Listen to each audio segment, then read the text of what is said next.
इंसान जब से पैदा हुआ है वो कॉन्स्टेंटली टेंशन में है। एक टेंशन तो जेन्युइन टेंशन है, किराया देना है, किराए के पैसे नहीं, ओहो टेंशन। एक टेंशन हमारी बनाई हुई टेंशन है, बनावटी टेंशन जो हमने खुद अपने ऊपर मुसल्लत की हुई। वो क्या है? वो हमने सोशल मीडिया का यूज़ करके खुद अपने लिए टेंशन पाली है, in the form of sad status, sad songs, सुबह सिद्धू मूसे वाला टाइप, और गड्डी च वार्ड है वो वाला सीन। समझ आ रही है? उसमें बहुत sad sad deep deep lines हैं उसमें। Saddest of all. फिर जी हम अगर अपनी लाइफ को एनालाइज करते हैं, पीछे जाकर देखते हैं, अपने बचपन में बढ़ के देखते हैं, घुस के देखते हैं, इसको गुजरने दो, ये पता नहीं चलिए। अगर हम अपने बचपन में घुस के देखें, जब हम बहुत छोटे छोटे थे, लेट्स से हम स्कूल में जाना शुरू किया था हमने, क्या उस टाइम हमारी लाइफ में कोई टेंशन नहीं थी? क्या टेंशन है? एक वैसे ही हम इमेजिन कर लेते हैं, एक बच्चा ही खड़ा हुआ है हमारे पास। अब इसकी लाइफ मैं एनालाइज करता हूँ उसके पर्सपेक्टिव से, उसके पर्सपेक्टिव्स में दुनिया को देख रहा हूँ। उसके पास कलर्स हैं, मुझे कलर्स भी चाहिए, मेरे पास ग्लू भी नहीं है वो वाली, करना कुछ भी नहीं है, बस ये उसके लिए टेंशन है, उसके दिमाग में बार बार ये चीज़ें घूम रही हैं घूम रही हैं घूम रही हैं, और ये उस छोटे बच्चे के लिए टेंशन है।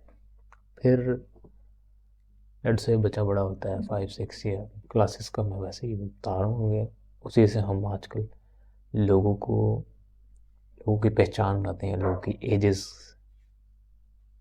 या लोगों की एजेस उसी से ही हम बताते हैं कि अब इतने साल के, 5 क्लास में तो अब इतने साल, इसीलिए बता 9 10 का बच्चा है। अब उसकी अलग मोटिवेशन है, उसकी अलग टेंशन है। जैसे घर वाले ने कहा है कि इतने नंबर आने चाहिए, 90+% आने चाहिए, या जिसको घर से टेंशन नहीं है उसको ये टेंशन है कि 60+ आनी चाहिए, वरना मेरा कैरियर बर्बाद हो जाएगा। फिर हम आते हैं नेक्स्ट 2 ईयर्स के स्टेज पे, उससे पहले मैट्रिक, फिर हम नेक्स्ट 2 ईयर्स के स्टेज पे आते हैं। अच्छे नंबर लूँगा, अच्छी यूनिवर्सिटी में एडमिशन मिलेगा, और हैंस अच्छी जॉब लगेगी। ठीक है, ये उसकी टेंशन है। फर्स्ट सेकंड ईयर में उसको भी टेंशन रही है, पीछे हमने जितनों को भी देखा है सबको टेंशन रही है। अब आ गया हो, लेट्स से अब यूनिवर्सिटी में आ गया हूँ, चला गया हूँ मैं आगे, कर लिया मैंने, कंप्यूटर्स में एडमिशन ले लिया, कंप्यूटर्स, आईटी में, आईटी इंटरनेशनल इंफॉर्मेशन टेक्नोलॉजी, उसमें मैंने अपना एडमिशन ले लिया। बड़ा खुश हैं घर वाले भी, मिठाइयाँ भी बांट रहे हैं, अरे हमारा बच्चा कुछ बन गया, ऐसे लग रहा है कुछ बन गया। घर से भी जाता है और थका थका भी आता है, ये क्या चक्कर है? लेकिन बच्चे के दिमाग में टेंशन चल रही है, कॉन्स्टेंटली चल रही है, यार पता नहीं आगे क्या होगा, फ्यूचर में क्या होगा, जॉब मिलेगी, मेरा तो जीपीए अच्छा नहीं आ रहा, क्या होगा मेरा, कुछ होगा भी कि नहीं होगा। हाय हाय हाय हाय, क्या टेंशन है ये भी। फिर उसको एक टेंशन लगी होती है, फिर उसके ग्रेजुएशन कंप्लीट हो जाती है, और उसके बाद उसके लिए एक और टेंशन, क्या होगी वो टेंशन? उसके लिए टेंशन, उसने जॉब कैसी लेनी है, फिर या बिजनेस करना है, फिर या उसने यूट्यूब पे स्विच करना है, वो उसकी अब अपनी टेंशन है, उस पर हम आगे नहीं जा रहे हैं। अब मकसद ये बताने का कि हर इंसान टेंशन में है, रिगार्डलेस ऑफ हिज एज या जेंडर। ठीक है, एवरीबडी इज इन टेंशन, चाहे छोटा बच्चा हो या बड़ा बच्चा हो। ऑफ कोर्स उसके जो लेवल्स हैं, जो इंटेंसिटी है वो डिफरेंट है हर दूसरी टेंशन से, लेकिन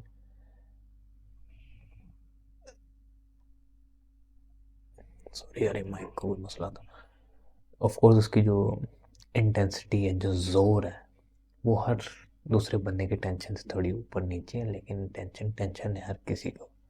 कोई भी टेंशन लेस नहीं है, कोई भी हैप्पी नहीं है। मे बी हैप्पी मोमेंट में गुजारा हो अपने दोस्तों के साथ, जो हम कभी कभी दोस्तों के पास चले जाते हैं अचानक से, और कोई ऐसे मोमेंट हो जाते हैं, ऐसी ऐसी मजाक, ऐसी महफिल लग जाती है कि हम कहते हैं कि काश ही दोबारा, फिर अगली तो हम दोबारा उसी इंटेंशन के साथ जाते हैं, ये वाला मोमेंट दोबारा रिपीट हो जाए हमारे साथ।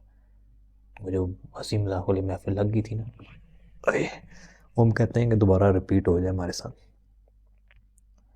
बट जब हम वो एक्सपेक्ट करके जाते हैं तो नेचुरली वो चीज़ नहीं होती है। मेरे साथ तो नहीं हुई है, आपके साथ भी ऐसा होगा, एक्सपीरियंस हुआ होगा। कोई चीज़ एक्सपेक्ट करके जाओ तो वो चीज़ नहीं मिलती है। And this is called suffering. Suffering, मुश्किल, दिस इज़ मुश्किल, अंडरस्टैंड, दिस इज़ मुश्किल। फिर हम एक टॉपेस्ट ऑफ टॉप साइंटिस्ट को पकड़ेंगे, एंड्रयू हुबरमैन। अब एक क्लास में 100 हमने बंदे लिए, 100 बंदे, 100 बंदे लिए, 50 दिन। इन 50 को हमने बोला है कि खान जी टेंशन बहुत बुरी चीज़ है, इससे बच करो। और टेंशन होती भी हर किसी को है। ये बड़े परेशान हो गए हैं, स्ट्रेस में चले गए, हमें टेंशन है तो उसकी टेंशन फिर दोबारा ले रहे हैं, और टेंशन लेने की फिर टेंशन ले रहे हैं। समझ आ रही है, लूप चल रहा है पूरा। वो टेंशन ले रहे हैं और टेंशन लेने के लिए टेंशन ले रहे हैं, और उनको टेंशन हो रही है उसकी टेंशन ले रहे हैं। समझ आई बात? और ये बहुत स्ट्रेस में, और क्योंकि डॉक्टर साहब ने इनको बता दिया है कि टेंशन आपके लिए अच्छी नहीं है, आपकी हेल्थ इससे ख़राब बर्बाद हो जाएगी, आप मर जाओगे। और ये समझे बैठे हुए थे कि इन्होंने पूरी पूरी क्या कहें, इन्होंने क़यामत तक जीना है। ये समझे हुए थे, हम समझे में, तुम लोग समझे हुए होगे, हम सभी समझते हैं हम लोग कब तक पता नहीं जीते। हर स्टोरी में बंदा यही कहता है कि वो मर जाएगा लेकिन मैं ज़िंदा ही रहूँगा। जैसे एक दफ़ा वो कोई टोटल बैठा हुआ था ना, अपना गैस का सिलेंडर फटा हुआ नहीं, पड़ा हुआ था। मैंने कहा ये फट गया तो क्या होगा, फट गया तो मैंने कहा मैं इधर छुप जाऊँगा, उधर छुप जाऊँगा। मैं जो भी सिचुएशन थी, हर सिचुएशन में मैं बचा हुआ नज़र आ रहा था अपने आप को।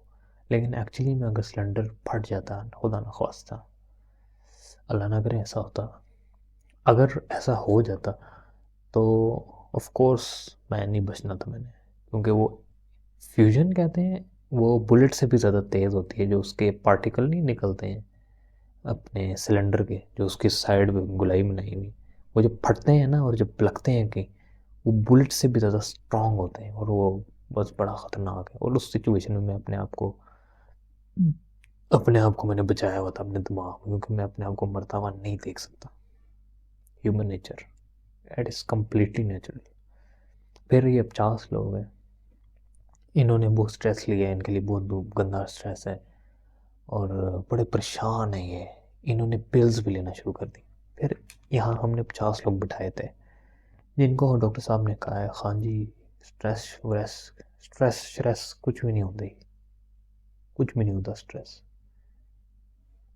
तो इनकी जो हेल्थ और परफॉर्मेंस है वो इनसे कहीं ज़्यादा है, क्योंकि उन्होंने कहा स्ट्रेस कोई चीज़ ही नहीं होती है। ये मैंने कहीं लिखा हुआ भी था, ये लिखा हुआ है। Tell yourself the reason why you are good or bad at something. Enhance performance. Example, I am good at speaking English. हाँ, ये how you think about stress impacts the stress response. अच्छा, हाँ, ये है how you think about stress impacts the stress response. मतलब जैसा हम stress के बारे में सोचेंगे वैसे ही हमें रिस्पॉन्स मिलेगा स्ट्रेस से। हम अब कह रहे हैं कि स्ट्रेस हमारे लिए अच्छा है, ऑफ कोर्स अच्छा है, स्ट्रेस हर किसी को, और हम उसको कहेंगे कि अच्छा है, ठीक है। अब स्ट्रेस हमारे लिए अच्छा है, अब स्ट्रेस जो हमें रिस्पॉन्स देगा वो भी अच्छा होगा। जैसे स्ट्रेस टेस्टोस्टेरोन के लिए अच्छा है, मर्दों के लिए अच्छा है, और टेस्ट टेस्ट नहीं है, और स्ट्रेस और स्ट्रेस हमारी परफॉर्मेंस भी अच्छी करता है, etcetera etcetera. The point is, इन 50 लोगों ने स्ट्रेस को बुरा माना था और इन्होंने अच्छा माना था, और इनकी परफॉर्मेंस ज़्यादा हो गई थी, इनका टेस्टोस्टेरोन ज़्यादा हो गया था, इनकी work of quality of work भी इनका अच्छा हो गया एज़ कम्पेयर टू दिस, जो अपनी स्ट्रेस का स्ट्रेस ले रहे थे और उस स्ट्रेस लेने का फिर स्ट्रेस ले रहे थे। समझ आई बात में? फिर हम इधर शेयर करेंगे डॉक्टर फ्रैंकल। अगर डॉक्टर फ्रैंकल की बुक या स्टोरी पढ़ लो एक दफ़ा, तो तुम लोग अपनी जो करंट लाइफ है उसके पट कभी छोड़ ही नहीं सकते। तुम लोग हर चीज़ की कदर करोगे, इस लैपटॉप की, इस मोबाइल की, इस एलईडी लाइट की, इस पंखे की, इस पेन की। यकीन करो, उनको नंगा कर दिया था, उनके जिस्म से एक बाल उतार दिया था जब उनको कंसंट्रेशन कैंप्स में लेके गए थे। एक एक बाल उतार था, हर दूसरे बंदे के सामने नंगा कर दिया था। और जब वो एक कैंप से जुदा हो जाते थे अपने दोस्तों से, इनको उठा के इधर डाल दिया डॉक्टर फ्रैंकल को, और जब वो दोबारा उनसे मुलाकात करते थे तो वो अपने दोस्तों को पहचानते ही नहीं थे, वो इतने सूख के कांटा हुए भी होते थे।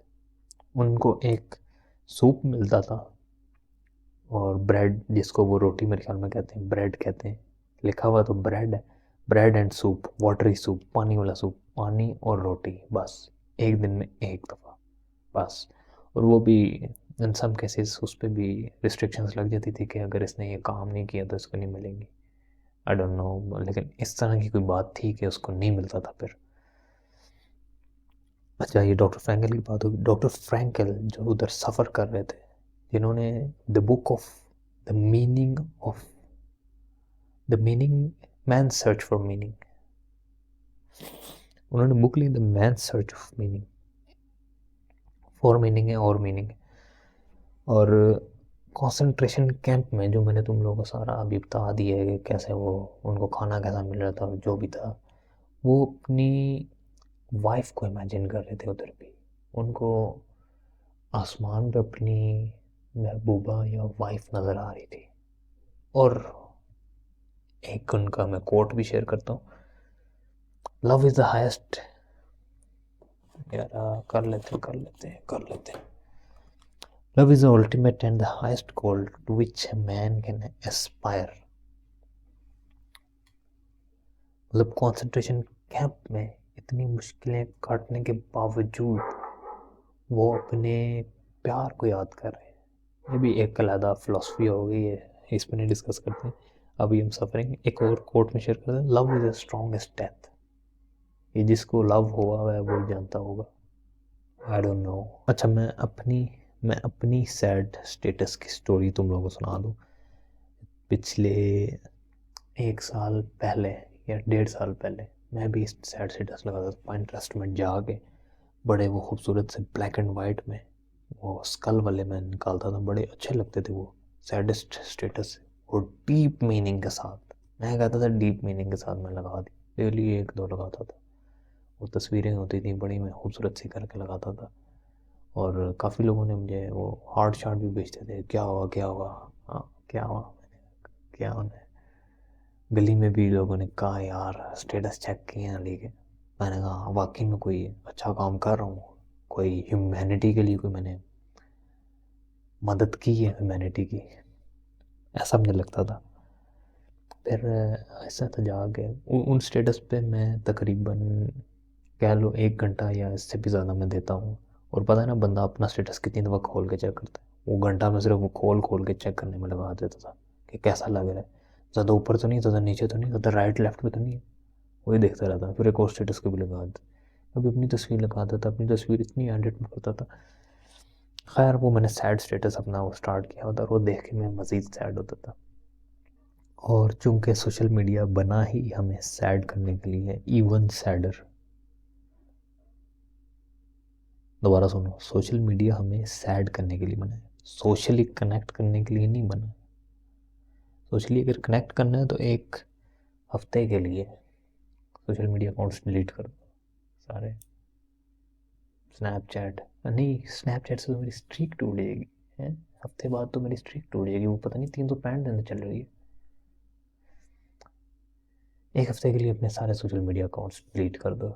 स्नैप्स में भी, स्नैप्स स्नैप्स का तो कह सकते हैं कि अगला बंदा तुम्हारी फ़िक्र करेगा, वो तुम्हें फ़ोन कॉल भी कर सकता है कि यार स्नैप नहीं भेजा। कुछ मैंने बंदों से पता किया है, ऐसी ऐसी हरकतें होती हैं। जैसे एक मेरा दोस्त है, उसकी उसकी दोस्त उसकी दोस्त की वालदा की डेथ होगी। फिर उसने उसको फ़ोन कॉल की, पता नहीं पहले की थी बाद में की थी, वो कहती मेरी अम्मी फौत हो गई। लेकिन उसकी अम्मी फौत हुई थी, फिर भी मेरे ख्याल में मुझे ऐसा लग रहा है, मैं उस पर कोई बहतान नहीं लगा रहा, मुझे लग रहा है कि उसके दिमाग में होगा कि बेशक मैं वो नहीं वो कैमरा यूँ करके भेज देते हैं हाथ में ब्लैक स्क्रीन ही, कि बस वो स्ट्रीक ना टूटे। 2 क्लिक ही तो करनी है ना, मोबाइल भी हाथों में, कर लेते हैं, क्या हो जाएगा। अम्मी फोटो ही भी थी उसकी, बड़ा दुख हुआ। सिर्फ 1 हफ्ते के लिए तुम लोग अपना सोशल मीडिया अकाउंट्स डिलीट ना करो, या अनइंस्टॉल कर दो। ऐप मोबाइल में नहीं होता, माइनस बना हुआ आता है, उसे अनइंस्टॉल कर दो। और फिर जो बंदा तुम्हें फ़ोन कॉल करे बगैर किसी गर्ज के, समझ लो यही वो बंदा है, उससे शादी कर लो। बेशक जो भी वो बंदा हुआ उससे तुम शादी कर लो, अपोजिट जेंडर होना चाहिए, क्योंकि वही तुम्हारा हमदर्द है, तुम्हारा जीवन साथी है। उसको तुम्हारी परवाह होगी। सोशल मीडिया पे एक्टिव नहीं होते हैं उसे क्या चक्कर हो सकता है, और उसने तुम्हें फ़ोन कॉल कर दी, बैलेंस लगा के फ़ोन कॉल कर दी है। ओ माय गॉड यार, शादी कर लो उससे। अगर पहली हुई हुई है तो दूसरी कर लो। हर दौर में इंसान यही समझता है कि ये हमारा आखिरी दिन है या आखिरी साल है। लेट्स से 1947 की पाकिस्तान और इंडिया की जंग थी। पाकिस्तान और इंडिया के लोग जो उस जंग में करंटली हिस्सा लिया होता जिन्होंने, वो लोग क्या सोच रहे होंगे, उनके पर्सपेक्टिव से देखने की कोशिश करो। मेरे पास घर भी नहीं है, गाड़ी भी नहीं है, और मेरे एक कोई अजीज़ भी मेरा वो फौत हो गया था, मार्टर हो गया था।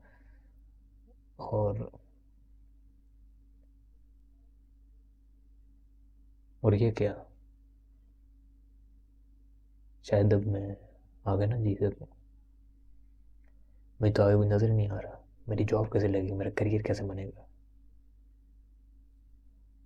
लेकिन आज अगर हम करंटली अपने पाकिस्तान के हालात देखें तो चंद लोग ऐसे हैं जो कह रहे हैं कि अगले साल तो खाना में नहीं मिलेगा, या अगले चंद सालों में खाना में नहीं मिलेगा। और हमें भी ऐसे ही लगता है कि पता नहीं आगे हमने होना है या नहीं होना। मुझे तो ऐसे ही लगता है, काफ़ी लोगों को ऐसे ही लगता है। लेकिन 1947 से आज का दौर कंपेयर करो तो बिल्कुल सेम फीलिंग आ रही है कि हम कल होंगे कि नहीं होंगे, बचेंगे कि नहीं बचेंगे, खाना मिलेगा नहीं मिलेगा, करियर का क्या बनेगा, जॉब मिलेगी कि नहीं मिलेगी। पहले वाले लोगों को क्या टेंशन नहीं होती थी कि जॉब मिलेगी कि नहीं मिलेगी। ऑफ कोर्स अभी उनको जॉब मिली हुई है, जो भी है व्हाट्सोएवर। लेकिन टेंशन, सफरिंग हर दौर में रही है।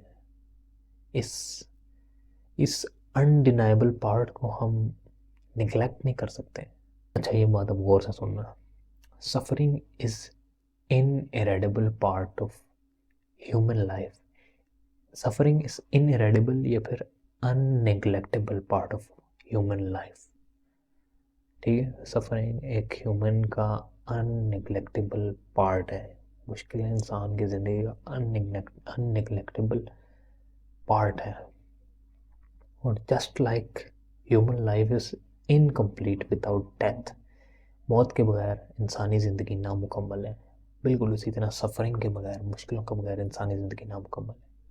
अब इस लैपटॉप को ले लेते हैं, इसके अंदर रैम होती है एक, रैम रोम पढ़ा होगा ना कहीं 9-10 में। रैम रोम वो चिप होती है, इतनी बड़ी बड़ी हमने तो पढ़ी नहीं।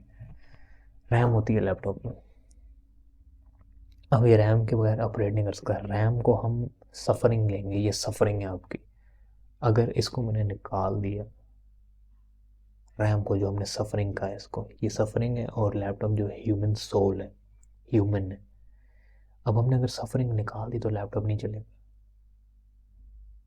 समझ आई आ रही है बात, आ रही होगी यार, इधर तक तो बड़ा आसान था। जैसे सफरिंग के बगैर इंसान खड़ा भी नहीं हो सकता। Suffering is as important as death. Simple simple से अल्फाजों में मैंने कर दी है। फिर आती है सफरिंग को चूज़ करना अपने लिए। अब मैं बताता हूँ कैसे अपनी सफरिंग को चूज़ करनी। अगर वो यूनिवर्सिटी की असाइनमेंट तुम नहीं कर रहे तो भी तुम सफ़र कर रहे हो, और अब तुम्हारी मर्ज़ी है कि तुम असाइनमेंट करते हुए सफ़र करोगे या नहीं करते हुए सफ़र करोगे। Choice is yours. जो असाइनमेंट करते हुए जो तुम्हारी मुश्किल है, उसके बाद एक ऐसी फुलफिलमेंट मिलेगी जो तुम्हारी रूह में सुराख हुआ था वो भर जाएगा, ईंट जाके लग जाएगी उधर। और जो ना करने की होगी, जो असाइनमेंट ना करने की सफरिंग मुश्किल होगी, वो डीपेस्ट होगी। लेट्स से अभी कल असाइनमेंट तुमने देनी है, अभी 1 घंटा लगा के डीप वर्क करके कर सकते हो, या स्कूल का भी काम हो सकता है। 1 घंटा लगा के असाइनमेंट बना के दे सकते हो, ये टेस्ट की तैयारी कर सकते हो व्हाट्सोएवर। ये चेक किया मैंने कितनी इंग्लिश बोली व्हाट्सोएवर। फिर 1 घंटा लगाओगे तुम लोग असाइनमेंट बना सकते हो, लेकिन नहीं कर रहे। और वही वाली टेंशन तुम लोग ज़्यादा कर रहे हो अपने लिए। वो 1 घंटा लगा के 24 घंटे की टेंशन को ख़त्म करो, लेकिन नहीं कर रहे। अब तुमने चूज़ की है अपनी ये वाली जगह, ये वाली टेंशन ना करने की, जो मेजर टेंशन है। समझा रही, मेजर टेंशन है। ना करने में ज़्यादा टेंशन है, करने में कोई टेंशन नहीं। जैसे वो हमारा सर कहता था कि इधर पढ़ना आसान है, ना पढ़ना मुश्किल है, उसी तरह ये वाली टेंशन, किधर था मैं, ये वाली टेंशन आसान है। कौन सी वाली आसान थी, ये वो वाली थी जो हम घंटे वाली थी। ये वाली टेंशन आसान है और ये वाली मुश्किल है। 24 घंटे तुम बार बार तुम्हारी दिमाग में वो घूमता रहेगा कि वो काम करना है, काम करना है, और वो टेंशन मोर इंटेंसिफाई हो जाएगी। तुम वो टेंशन पहले से काटी जा रहे हो बार बार। वो नहीं, किसी फिलोसफर ने कहा था कि जब इंसान आगे वाली टेंशन को पहले से ही सोच लेता है, अपने दिमाग में काट लेता है, इसका मतलब है आगे आने वाली टेंशन उसके लिए और ज़्यादा टेंशन हो जाएगी। मतलब वो इंटेंसिफाई हो जाएगी, मल्टीप्लाई हो जाएगी, मल्टीप्लाई इफेक्ट लग जाएगा उसमें। क्यों ना वो असाइनमेंट अभी 15-20 मिनट या 30 मिनट लगा के एक ग्रुप से उठा के कर लो, बेहतर नहीं है उस 24 घंटे की टेंशन उठाने से। So the point is, tension हर बंदे की लाइफ में, और ये हमें कब्र तक नहीं छोड़ेगी। उसके बाद आपकी लाइफ में जो हमने टेंशनें काटी हैं वही उसके बाद काम आएंगी, अभी वाली तो doesn't matter. Okay, take care.